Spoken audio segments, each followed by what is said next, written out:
Selamat berjumpa para pemirsa Reform 21 dan selamat bergabung dalam program In Conversation with saya Leonie.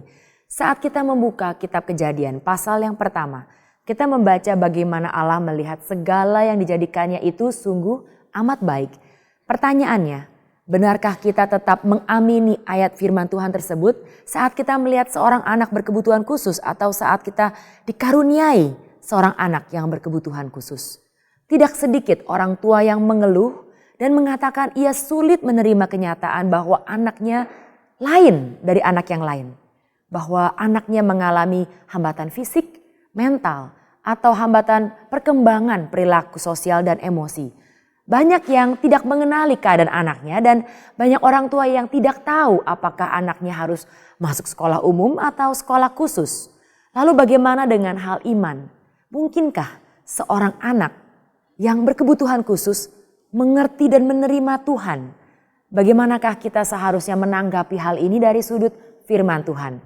Sebuah topik yang tidak umum, namun Reform 21 akan membahasnya bersama dengan Ibu Lingkan Mangundap. Ibu Lingkan telah membawakan seminar dengan topik yang serupa di berbagai kota di Indonesia. Beliau menyelesaikan studi pendidikan luar biasa di IKIP Jakarta dan beliau kemudian melanjutkan studinya di Humboldt University Berlin dengan jurusan yang sama. Pada tahun 2005, beliau mendirikan Hope Special Needs Center di Jakarta.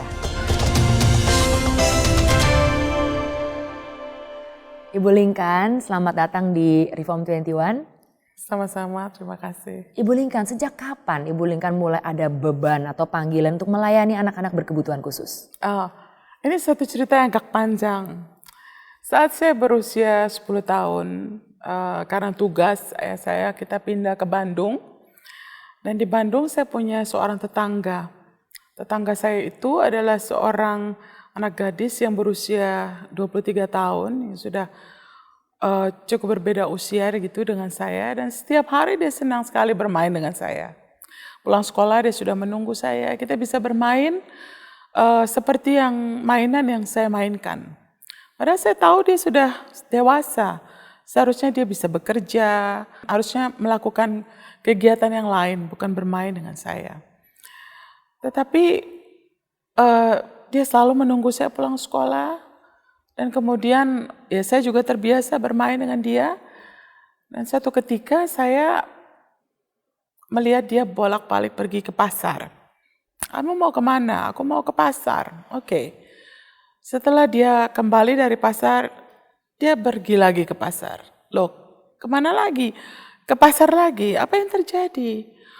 Karena saya lupa, tadi saya sudah beli, barangnya saya tidak bawa. Atau hal seperti ini sering terjadi. Bolak-balik pergi ke satu tempat karena uangnya tertinggal, kembalinya kurang, barangnya sudah beli tidak dibawa pulang atau salah membeli. Sehingga akhirnya kemudian saya berpikir, bertanya-tanya bagaimana mungkin seorang yang sudah dewasa tapi tidak bisa melakukan hal yang menurut saya sederhana. Saya bilang sama ayah saya, mengapa teman saya itu seperti itu? Ayah saya berkata, dia mengalami yang namanya keterbelakangan mental. Jadi usia kalendernya bisa saja sudah banyak, tetapi usia mentalnya itu mungkin seperti anak-anak, seperti kamu, atau mungkin di bawah kamu. Dan itu membuat saya akhirnya berkata kepada saya, kalau begitu saya mau jadi guru buat anak-anak seperti dia. Supaya anak-anak lain diajar, supaya mereka tidak harus dibodohi. Karena teman saya ini pulang dari tempat dia pergi gitu, terus, loh kenapa kamu bayar becak kok mahal sekali? Tukang becaknya saya marahin. Kenapa bayar becaknya mahal? Kan kalau dari situ cuma 200 perak saat itu. Kenapa dikasih 500? Dia mau sendiri. Saya bilang 200, dia bilang 500 saja.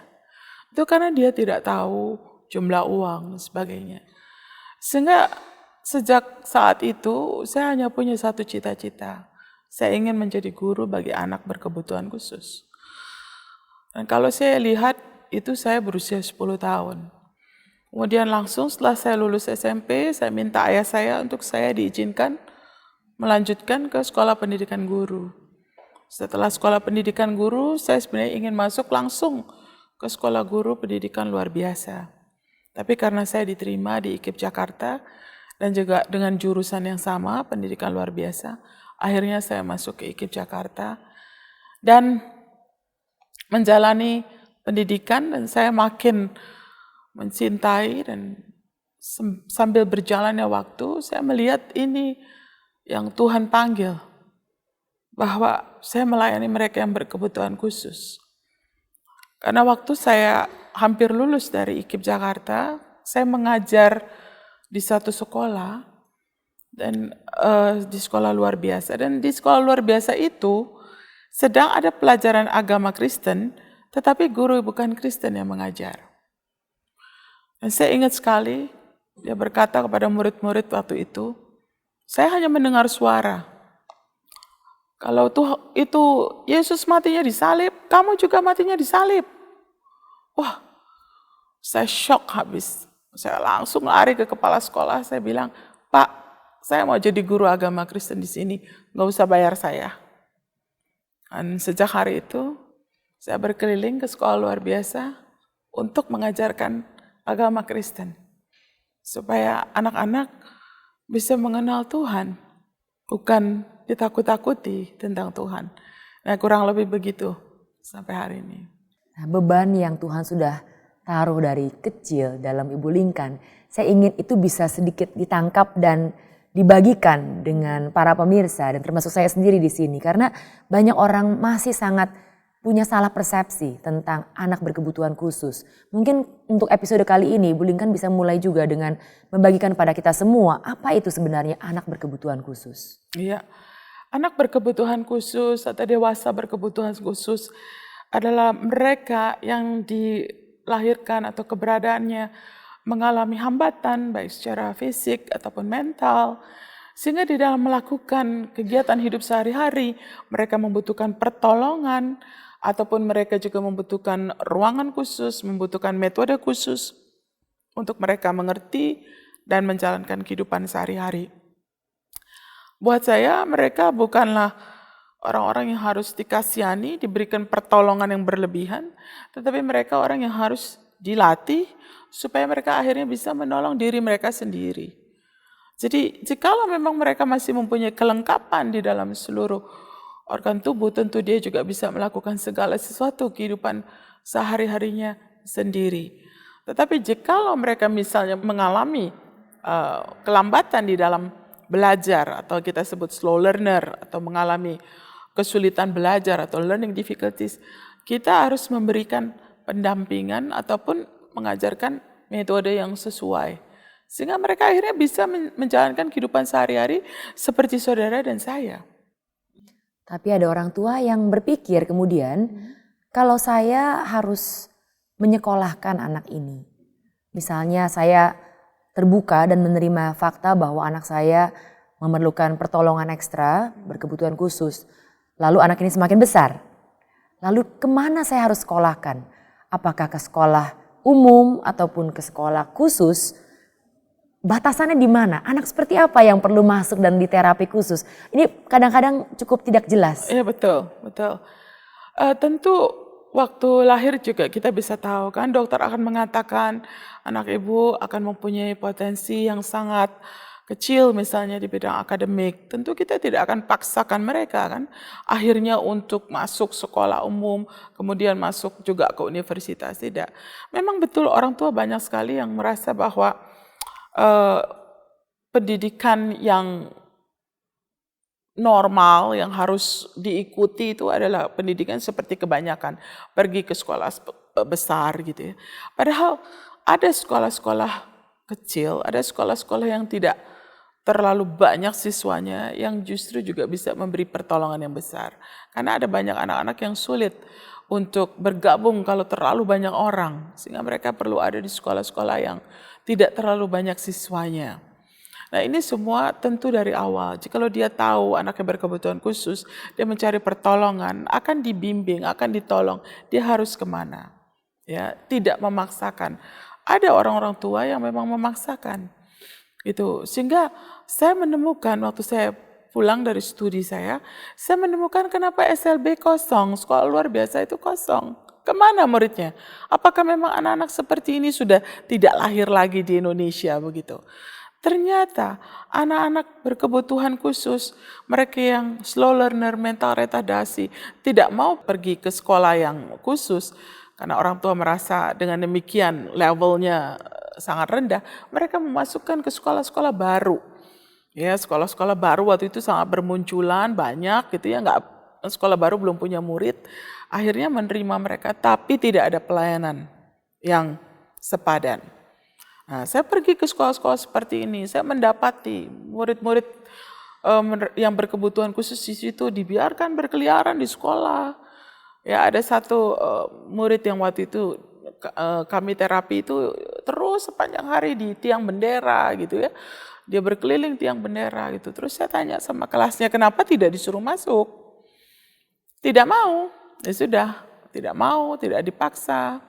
Ya, dan juga memang tempat yang keliru untuk sekolah, untuk belajar. Nah, biar orang tua juga bisa menerima bahwa sekolah luar biasa juga bisa menjadi pertolongan yang baik. Tapi hari ini sudah banyak sekolah-sekolah yang juga membuka pintu bagi anak-anak berkebutuhan khusus. Kemudian kita harus bedakan, berkebutuhan khusus itu ada yang memang highly functioning, yang mempunyai fungsi yang tinggi, anak itu masih belajar, bisa belajar akademis yang cukup tinggi. Tetapi harus diakui, ada banyak anak-anak yang sebaliknya, yang hanya mampu untuk belajar activity daily living. Mereka belajar bagaimana makan sendiri, bagaimana membersihkan diri sendiri, bagaimana membersihkan rumah, bagaimana misalnya bepergian. Ya, itu sederhana sekali, tetapi jikalau itu tidak dilatihkan, saudara bayangkan, kita harus terus pakaikan dia pampers, harus terus-menerus membawakan dia lap untuk melap ludahnya gitu ya. Padahal itu bisa diajar, itu bisa dilatih. Sehingga kalau memang dia harus masuk sekolah luar biasa, silakan boleh memasukkan dia di situ. Tapi kalau dia memang masih mampu di sekolah umum, tentu sekolah umum juga kan ada peraturan pemerintah bahwa mereka juga harus dilibatkan. Tapi tentu yang memang masih mempunyai kemampuan untuk belajar. Nah, kalau kita misalnya memaksakan anak itu tidak mempunyai kemampuan untuk belajar akademis tinggi, tapi kita paksakan untuk dia bisa sampai ke titik itu kasihan sekali gitu. Anak itu akan mengalami depresi juga di dalam kelas dan akhirnya prestasinya buruk, menurun, dan kembali lagi ya orang tua kesulitan sendiri. Sekali lagi, biar setiap anak mendapat porsinya. Ini bukan untuk anak yang berkebutuhan khusus saja kan. Semua orang juga harus ada porsinya. Jika memang dia bisa diberi lebih silakan. Tapi kalau memang tidak bisa jangan dipaksakan. Seringkali sebenarnya mungkin tantangannya itu lebih besar di orang tua. Karena mungkin orang tua mempunyai suatu ekspektasi. Betul. Ya, jadi dia melihat anak saya sebenarnya sangat-sangat highly functioning, tapi mungkin dia hambatannya adalah dalam hal sosial atau komunikasi. Ya, anak seperti ini bagaimana? Apakah saya masukkan ke sekolah umum? Ada banyak sekali sekarang juga kesempatan untuk homeschooling. Saya melihat ada beberapa orang tua murid saya yang merelakan meninggalkan pekerjaannya, kemudian mendidik anaknya sendiri. Dan hasilnya luar biasa. Ya, jikalau memang mereka akhirnya melihat anak saya punya potensi, yang ada adalah saya tidak punya orang untuk mendidik dia, mengajari dia. Dan yang mengerti dia adalah saya. Maka saya memberi diri saya untuk menjadi gurunya full time. Ini satu hal yang sebagaimana Alkitab memang ajarkan bahwa seharusnya memang orang tua yang mengajar anak-anak. Bukan kita hanya mempercayakan, hanya mengirimkan anak-anak ke instansi tertentu saja.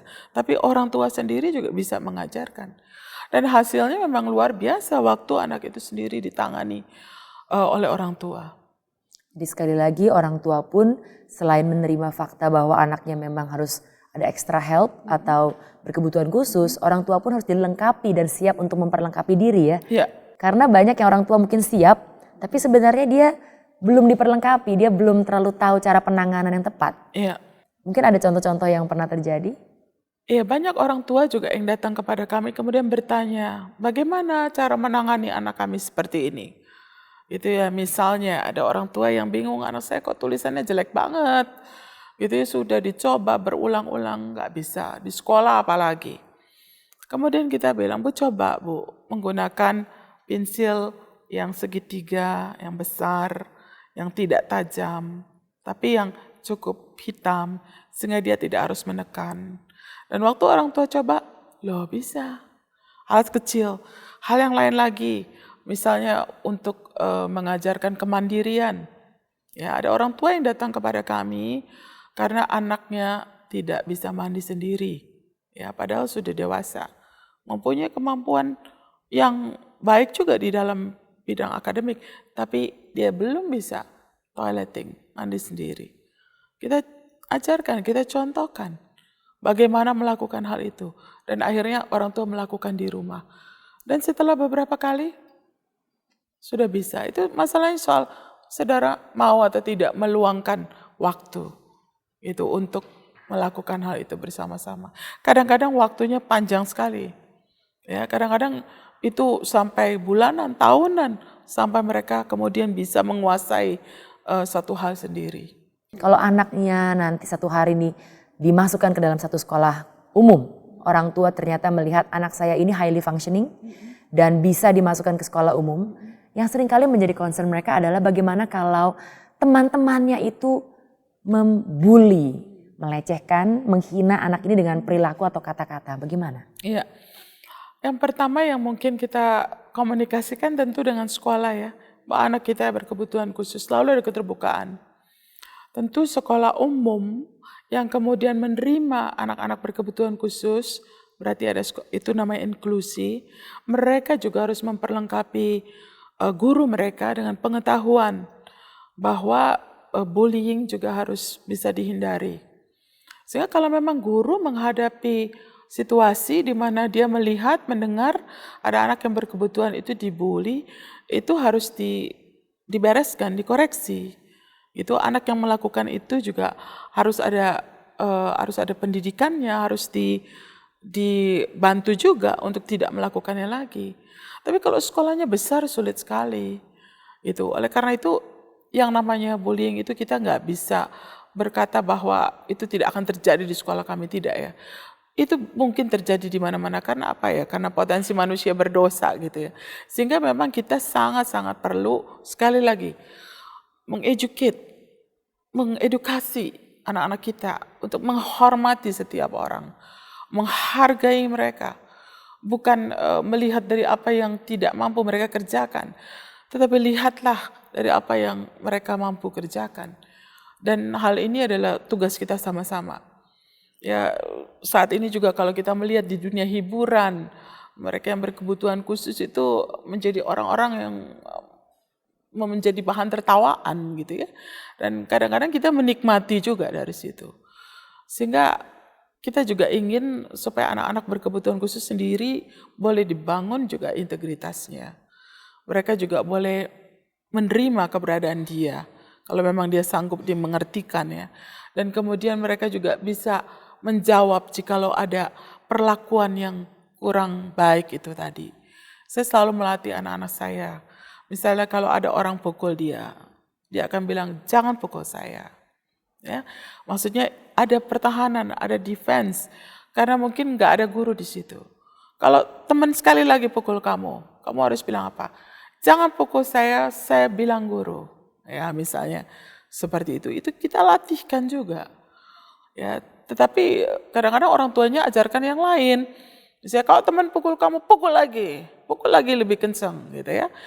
Padahal kita ajarkan dia untuk dia bisa defense, untuk dia bisa melindungi diri tetapi tidak kasar gitu. Sekali lagi itu balik lagi ke pelatihan Ya. dan waktu yang panjang dan kerelaan orang tua untuk mendidik. Iya, sama-sama orang dewasa di sekitar mereka. Nah, kalau saya lanjut tentang iman. Kalau kita tadi kan edukasi ya, tentang iman. Ada yang bertanya sebenarnya, apakah benar-benar mungkin anak-anak berkebutuhan khusus dalam hal ini mungkin yang sudah tidak lagi highly functioning ya, yang memang ada hambatan mental, apakah mungkin mereka beriman kepada Tuhan? Sebenarnya apa? Bagaimana kita bisa mengerti hal ini dalam sudut pandang firman Tuhan? Oke.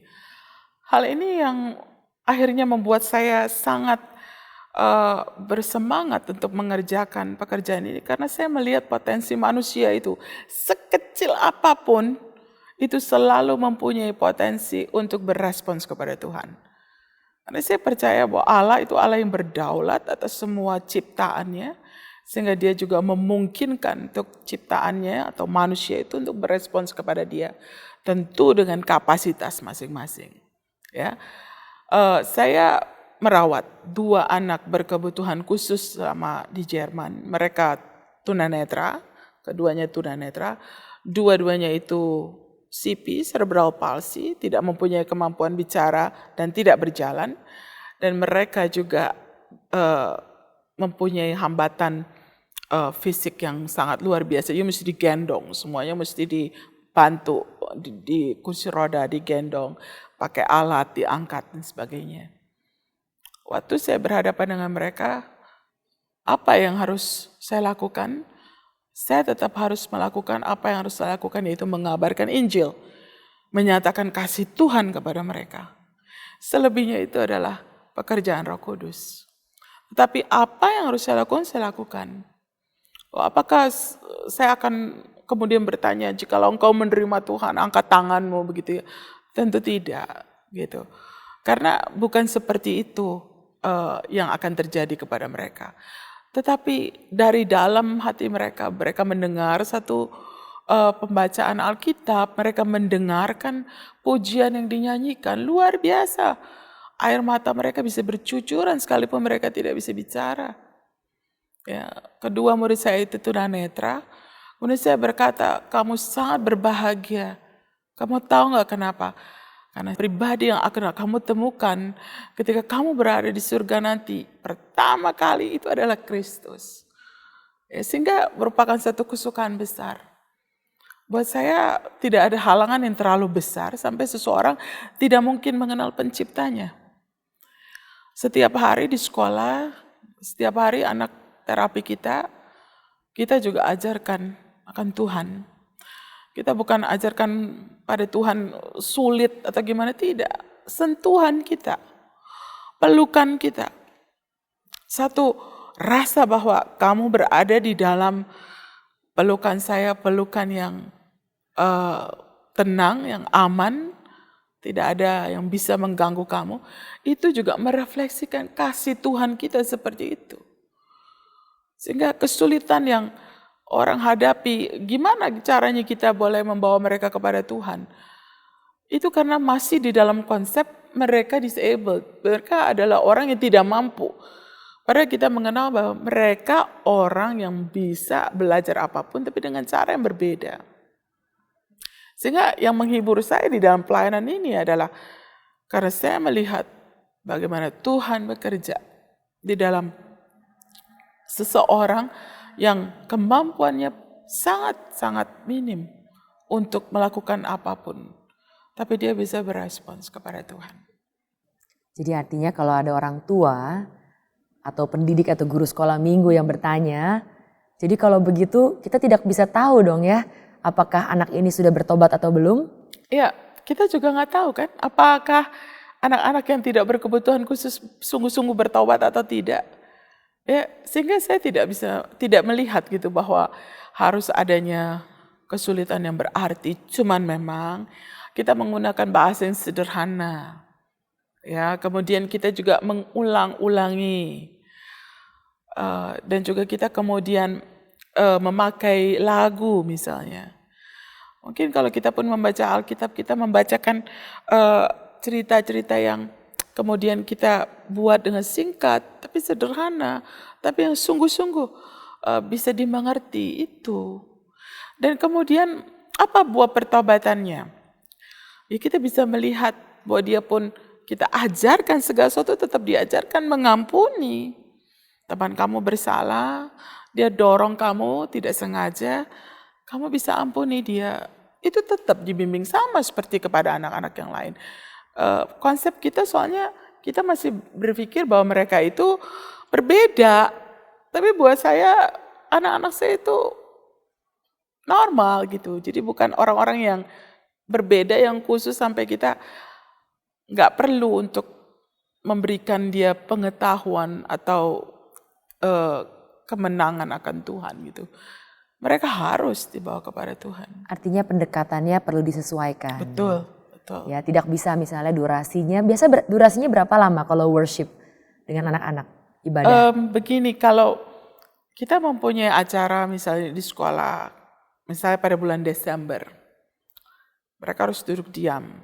Latihannya kapan? Setiap hari Senin misalnya, dari Januari sampai Desember. Latihan, duduk diam. Sehingga waktu akhirnya misalnya perayaan Natal ataupun perayaan apapun, duduk bisa 3 jam tenang. Kalaupun 1-2 ribut, kita bawa keluar sebentar, masuk lagi.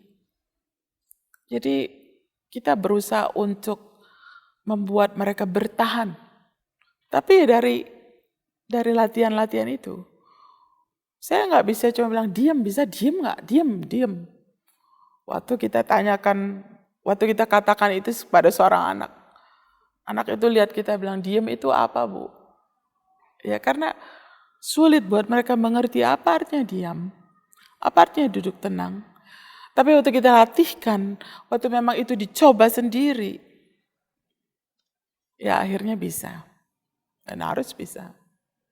Tentang hal edukasi dan iman, khususnya dalam topik anak berkebutuhan khusus, ada hal-hal lainkah yang ingin Ibu Linkan sampaikan kepada para pemirsa? Bisa langsung sampaikan kepada mereka. Ya.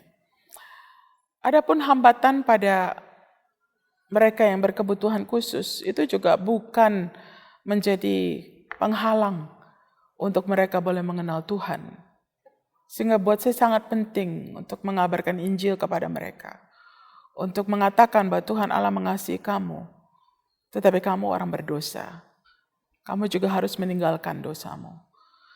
Sehingga di dalam setiap kesempatan kita bicara, kita berinteraksi dengan mereka, kita merepresentasikan Allah yang adil, Allah yang mengasihi. Mereka sulit mengerti seperti apa Allah itu. Tapi mereka melihat saudara dan saya yang ada di sekitar mereka, yang berlaku adil, yang berlaku kasih, yang mewakili Tuhan. Dan saya percaya Roh Kudus bekerja membawa mereka mengenal Tuhan. Terima kasih Ibu Linkan untuk sharingnya. Dan juga pada para pemirsa dimanapun Anda berada. Mungkin Anda seorang pendidik, guru sekolah minggu, atau orang tua, siapapun Anda. Biar kiranya diskusi kita barusan menjadi berkat bagi Anda sekalian. Tetaplah di Reform 21, saya Leonie, Tuhan memberkati.